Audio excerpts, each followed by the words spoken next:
এই বাড়িতে কোনো খাবার দাবার হবে না, শিগগির এখান থেকে বেরিয়ে যাও।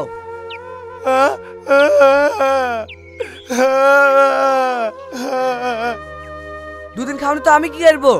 এ বাড়িতে কোনো খাবার হবে না, এখান থেকে যাও তো।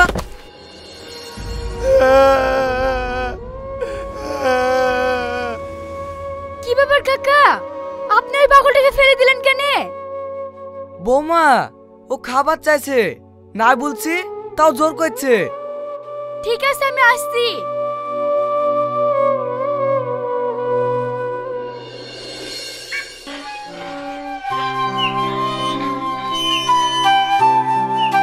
তোমার খিদে পেয়েছে? আসো, তোমাকে খেতে দিচ্ছি। বৌমা, ওকে বাড়ির ভেতরে নিয়ে যাও না, স্যার কঠোর ভাবে নিষেধ করেছে, অচেনা লোক যেন বাড়ির ভেতরে না ঢোকে। এ তুমি কি বলছো কাকা? একটা পাগল খেতে চাইছে আর আমি খেতে দেব না? এর জন্য তোমার স্যার কিচ্ছু বলবে না। আসো, ভেতরে আসো।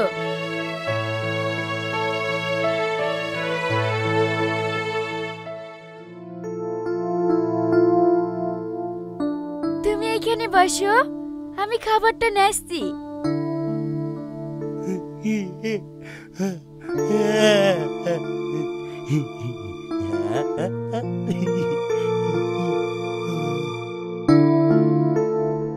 নাও, খেয়ে নাও।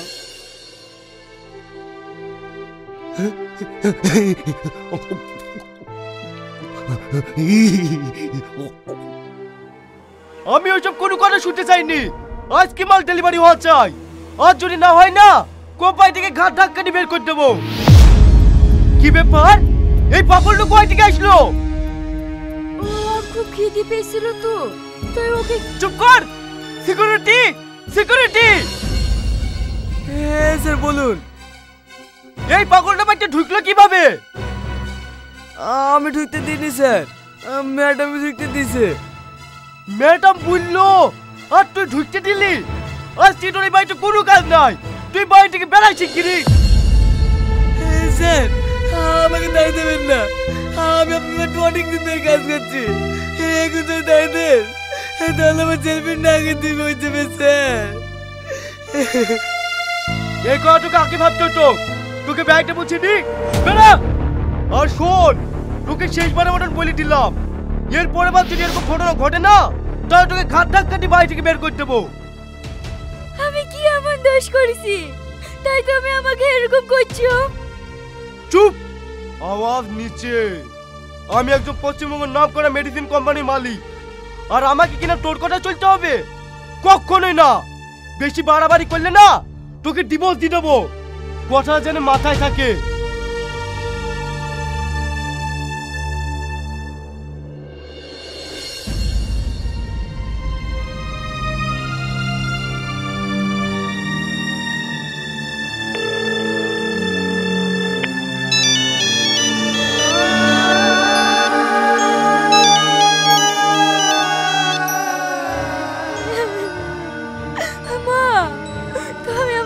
সাথে বেঁধিলা আমাকে একটু ভালোবাসে না, সব সময় ঝামেলা করে, আর কিছু বলতে গেলে আপনি ডিভোর্স দেবো তাই বলে।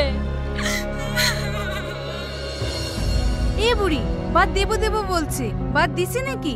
পাঁচ ঝামেলার মানুষ তাই এরকম বলে। খবরদার বুড়ি, ভুল করেও যেন আমাদের বাড়ি চলে আসিস নি। এরকম বড় লোক ছেলের পাবি নাকি? একটু ধৈর্য ধরে থাক, দেখ সব ঠিক হয়ে যাবে।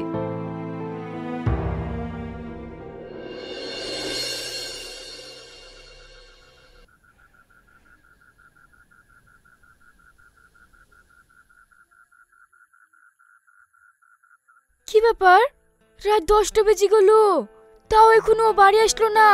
প্রতিদিন তো 7টার সময় বাড়ি চলে আসে। ফোনটা করে দেখে দিনি।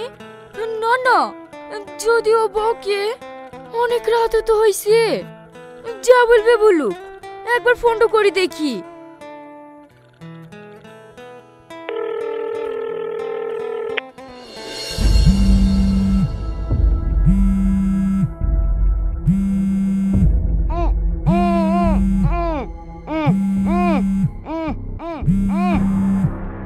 কি ব্যাপার, ফোন তুললো না কেন?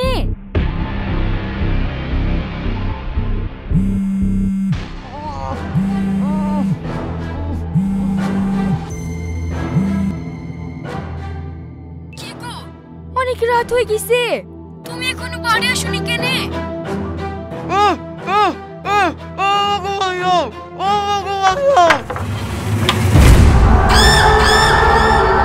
ওগো, তোমার কি হয়েছে?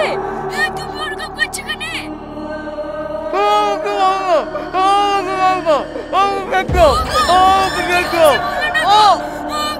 তুমি কোথায় আছো?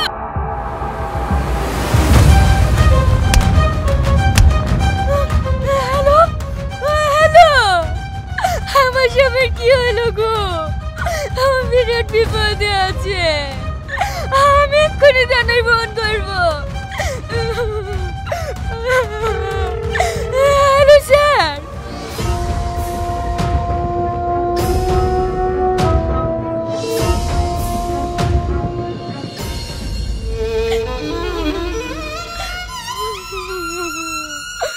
স্যার স্যার, আমার স্বামীর কোনো খোঁজ পেলেন? দেখুন ম্যাডাম, আমরা সারা রাত ধরে চেষ্টা করছি, এলাকা থেকে টপ টপ মাফিয়া ডনদেরকে ধরে এনেছি, কেউ কিন্তু এখনো স্বীকার করেনি। তাহলে আমার স্বামীকে কে কিডন্যাপ করলো? আমি এখন কি করব?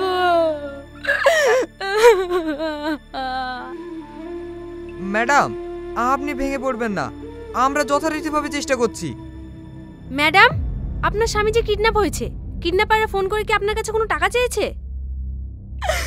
না, আমাকে কেউ টাকার লেগে ফোন করেনি। স্যার, আমি একটা জিনিস বুঝতে পারছি না, কিডন্যাপাররা কিডন্যাপ করে যদি টাকাই না চায়, তাহলে কিডন্যাপটা করলো কেন? আমিও ওটাই ভাবছি। ম্যাডাম, আপনার স্বামীর নাম্বারটা দিন তো। আপনার মোবাইল নাম্বার নিয়ে কি করবেন? কালকে রাত্রে ওর সাথে ফোনে কথা বলতে বলতে হঠাৎ ওর মোবাইলটা সুইচ অফ হয়ে গেল। আপনি কটার সময় ফোন করেছিলেন আপনার স্বামীকে? কাল রাত 10টা বাজে। ঠিক আছে ম্যাডাম, তাড়াতাড়ি নাম্বারটা নিয়ে লাস্ট লোকেশনটা বের করুন তো। দেখি আপনার মোবাইলটা দিন তো। স্যার, আমার স্বামীর কিছু হবে না তো? না না, আপনার স্বামীর কিচ্ছু হবে না, আপনার স্বামীকে আমরা ভালোভাবে বাড়িতে পৌঁছে দেবো। স্যার স্যার, লাস্ট লোকেশন পেয়ে গেছি। ইয়েস কনস্টেবল, তাড়াতাড়ি চলো। আমিও যাবো স্যার। ঠিক আছে, চলুন।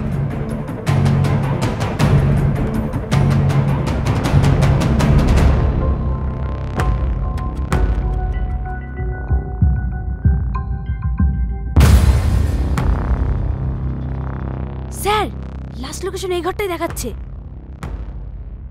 দরজাটা মনে হয় ভিতর থেকে লক করা আছে। কনস্টেবল, দরজাটা ভেঙে ফেলো।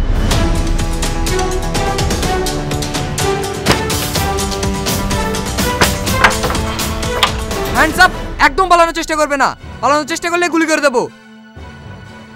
ওকে, তোমার কি হাল করেছে গো? আমার দেখে সহ্য হচ্ছে না। স্যার, আপনি ডোরটা খুলে দেন না। তোর এত বড় সাহস, তুই একটা বড় বিজনেসম্যানকে কিডন্যাপ করেছি? কি তুমি? ম্যাডাম, আপনি একে চেনেন নাকি? হ্যাঁ চিনি, এই তো কিছুদিন আগে পাগল সেজে আমার সাথে খাবার খেয়ে গেল। ওকে আমি কত যত্ন করে খাবার খাইছি, আর তুই প্রতিদান দিলি। জানোয়ার বেঈমান, তুই কেন এই করেছিস বল বল। ম্যাডাম ম্যাডাম, আপনি একটু শান্ত হন, ওকে আমি এমন কেস দেবো না, জীবনও জেল থেকে বেড়াতে পারবে না। এই চল। দাঁড়ান স্যার, ওর কোনো দোষ নেই, ওকে আপনি ছেড়ে দিন। এইটা আপনি কি বলছেন স্যার? হ্যাঁ স্যার, আমি ঠিকই বলছি, আমি একটা অপরাধী, যত শাস্তি দিয়ে আমাকে দেন। আগো, তুমি কি পাগল লাগিছে নাকি? এইসব কথা কেন বলছো? না শ্রাবণী, আমি পাগল হইনি, ও যে ভুল রাস্তায় চলছে তার সম্পূর্ণ দায়ী আমি। তার মানে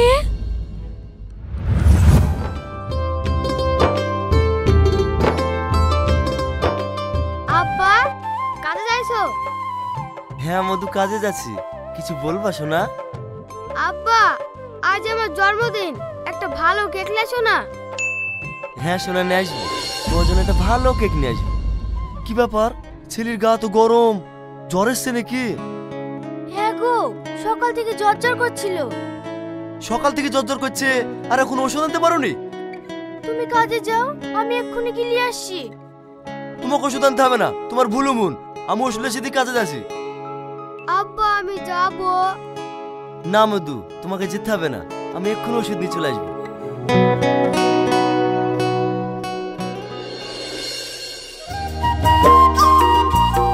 এই তাড়াতাড়ি কাজ কর, আজকে আমার ছেলের জন্মদিন, আমাকে আবার বাজার যেতে হবে। হেই, আজকে তোর ছেলের জন্মদিন, আমাকে বলিসনি? আমরা যাব না? তোরা আমার কাছের বন্ধু, তোদেরকে আবার বলতে হবে? আমরা কিন্তু যাব, আমাদেরকে ভালো মন্দ রান্না করে খাইতে হবে। শালা পেটুক, তোর সব সময় খাওয়া খাওয়া না। চাচা চাচা, তোমার ছেলে কি হয়েছে তা উগা, মুখ দিয়ে ফেনা উঠছে। হ্যাঁ, ইয়া তো কি বলছি রে?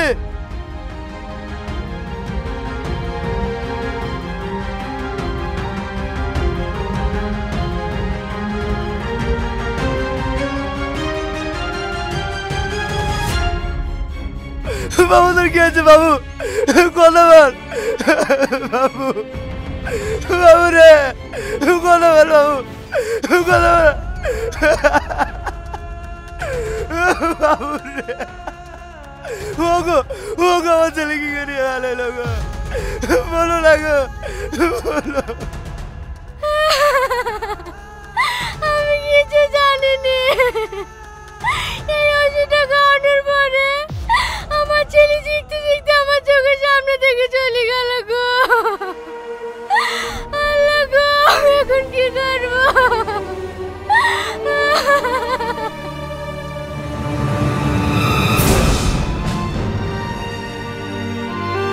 স্যার স্যার, আমার ছেলেকে মেরে ফেলেছে, আমি কেস করবো। কি হয়েছে একটু খুলে বলুন। আমার ছেলে নকল ওষুধ খেয়ে মারা গেছে, আমি এই ওষুধ কোম্পানির নামে কেস করবো। যেখান থেকে কিনেছেন সেই দোকানের নামে কেস করুন। স্যার আমি দোকানে গিয়েছিলাম, বললাম আমার কিছু করার নাই, তুমি কোম্পানির নামে কেস করো। স্যার আপনি কেসটা লিখুন। দেখি ওষুধটা দেখি। ঠিক আছে, আপনি ওখানে বসুন, আমি দেখছি।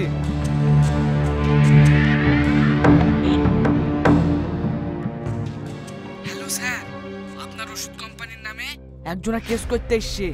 আপনার ওষুধ খেয়ে ওর বাচ্চা নাকি মারা গেছে। কার ছেলে মরলো কার ছেলে বাঁচলো তা দেখে আমার লাভ নেই, এটা আমার বিজনেস। আমি কোটি কোটি টাকা কামানোর জন্য এই ওষুধটা তৈরি করেছি, আমার কাছে কোনো ড্রামার জায়গা নেই। তাহলে এখন কি করবো স্যার? কি করতে হবে সেটা আমাকে বলে দিতে হবে নাকি?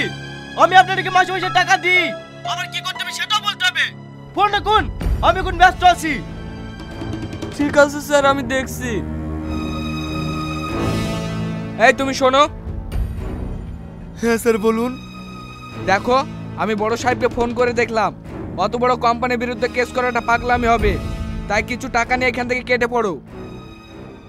না স্যার, আমার টাকা দরকার নাই, আমি আর বিচার চাই। কি বিচার করব বল? তোর ছেলে যে এই কোম্পানি ওষুধ খেয়ে মারা গেছে, তার কি কোনো প্রমাণ আছে? হ্যাঁ আছে, প্রমাণ আমি নিজে। আপনি যদি কেস না লেখেন আমি হাইকোর্টে যাব। দেখ, বেশি বাড়াবাড়ি করিসনি, কিছু টাকা লি চুপ হয়ে যা। আর ছেলে মরেছে, বউ তো আর মরেনি। সামনে বছর একটা ছেলে নিয়ে নিবি। কি বলেন এলবেস্টার সাহেব? আপনি ঠিকই বলেছেন স্যার। কি বলি জানোয়ার, আজ যদি তোর ছেলে মরতো তুই এরকম কথা বলতে পারতি? তোর এত বড় সাহস, তুই আমার কলার ধরলি? কনস্টেবল, তাড়াতাড়ি আগে লোককে ভরো।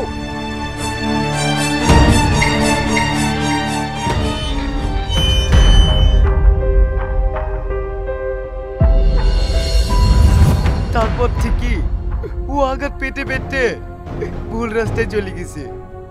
একটা মানুষ কোনদিনই ক্রিমিনাল হয়ে জন্মায় না।